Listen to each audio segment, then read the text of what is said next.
गरियाबंद से इस वक्त की बड़ी खबर सामने आ रही है। आदिवासी विकास परिषद ने राज्योत्सव का किया विरोध।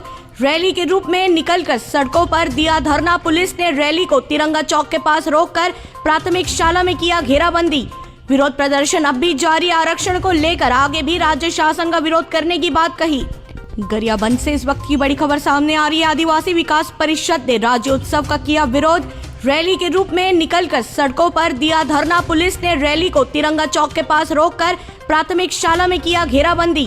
विरोध प्रदर्शन अब भी जारी। आरक्षण को लेकर आगे भी राज्य शासन का विरोध करने की बात कही। गरियाबंद से इस वक्त की बड़ी खबर सामने आ रही है। आदिवासी विकास परिषद ने राज्योत्सव का किया विरोध।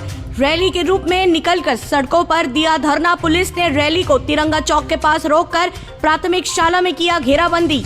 विरोध प्रदर्शन अब भी जारी। आरक्षण को लेकर आगे भी राज्य शासन का विरोध करने की बात कही।